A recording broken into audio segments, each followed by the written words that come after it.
What's up guys, today we are gonna be unboxing a watch, my first watch unboxing on this channel. Anyway, this is a Seiko Prospex, but it's not just any Seiko Prospex. As I unbox it, you'll realize what's so special about it. So just to go over the packaging, the sticker here, it just points out the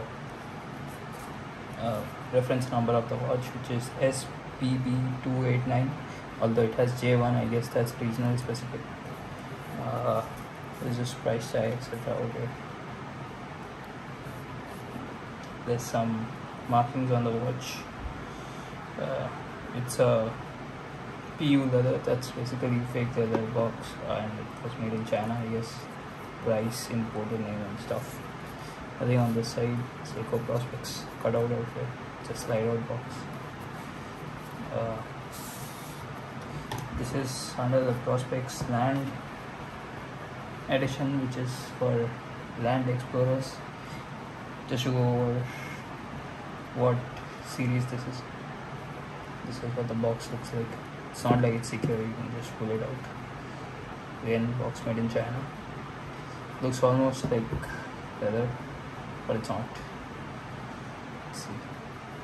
Seiko branding here. Pretty soft cushioning. Some bits and shit. Let's see. This watch uses the caliber movement 6R35, which is what this book is for.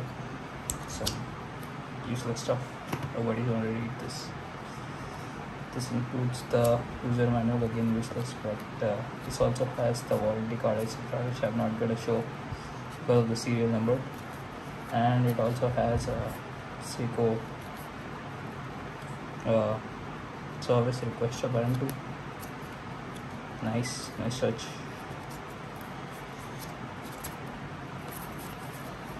This is the certificate of guarantee. Of course, I'm not going to show the other side. It's not hard cardboard, it's just paper. This watch costs 79,000 INR. Of course, this is a cheap. I don't know what this is. Thermoball, not thermoball, but whatever. It's just packaging material. Anyway, how to get to the main aspect of the unboxing. Of course, let's go over this. Generally, a watch does not come with a extra strap. This is a Seiko Boutique limited edition, and as such is only available in Seiko boutiques and their online website. So it comes with an extra strap. It costs us quite a bit more than the usual Prospex land editions. So as you can see, pretty decent leather strap. Not the softest in the world, but yeah, it has a deployment clasp, 2-button deployment clasp. Quite decent actually. Might just use it on this. Now to get to the main aspect of the watch. Of course, there's nothing else in the box. Put that on the side. Cushion that it comes in.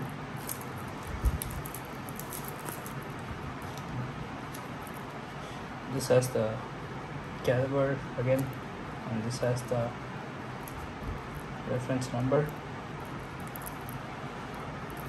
Anyway, let's get to the ASMR part, I guess.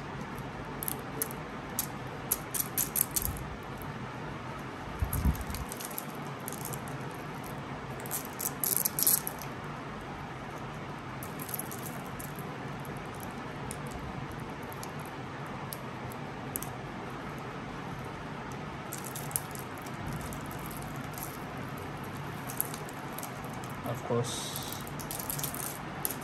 there's a lot of packaging. This watch has 200 meters of water resistance, that is 20 atmospheres, and has a power reserve of up to 72 hours I believe, which is quite amazing.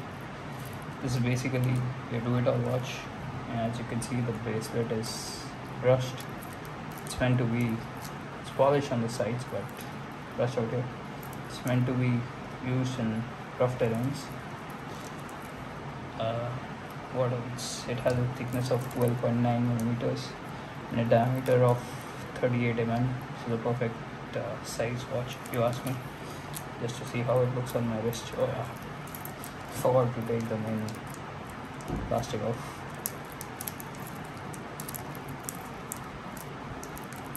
Okay, how does one take this off though?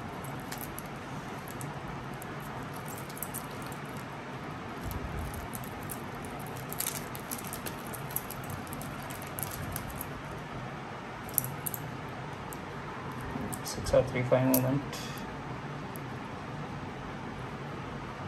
Of course, there's nothing, no amazing decoration, but yeah, the rotor is slightly decorated for those who are not into high-end movements. It's quite a spectacle, I assume. As you can see, it says Seiko Boutique Special Edition. The mid clasp is quite good, but as far as I know, everything in this bracelet is quite good, but the only drawback is once you put the clasp on. Of course, this I haven't sized this watch to fit my wrist, but once you put this on, the only drawback with this bracelet is that the gap between the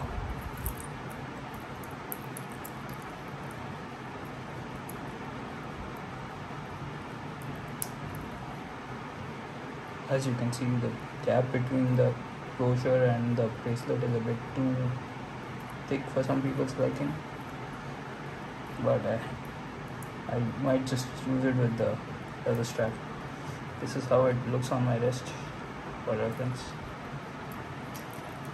Of course, it has a screw down crown.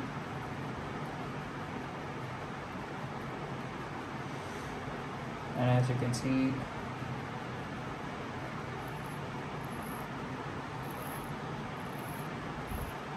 the winding action is quite smooth. Also, the dial is something to behold. Some people have called it the Matrix Ginza, but this is officially called the Mystic Forest. It's almost like the Grand Seiko dial. Not sure how good it comes across, but it is green. It is also grey in some lighting, as you can see. Applied markers, gloomy bright hands, and also markers. Also, the texture on the dial is just beautiful. Let me see. I don't know how good it comes across in the camera, but it's got a sapphire crystal, a dome sapphire crystal with anti-reflective coating on the inside. So if you have a bit of distortion from the edges, which some people love.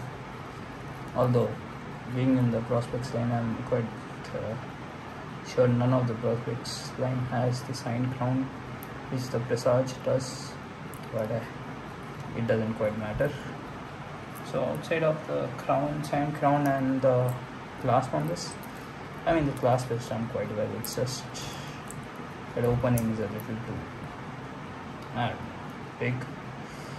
It's just this part I'm not a big fan of, but otherwise this looks like a Grand Seiko. These are the Grand Seiko. It's quite the bit of presence on the wrist. And yeah, I suppose being a limited edition, you might want to invest in it. And it has a lug width of 19 millimeters, so not the most not the best lug width, let's say. And movement, that is 6R35, it uses a 24 jewel movement, and Seiko quotes a plus 25 to minus 15 seconds per day. Not that it matters, you can always regulate it. So yeah, I guess that's about it. Hope you like the watch. Like and subscribe. Peace out.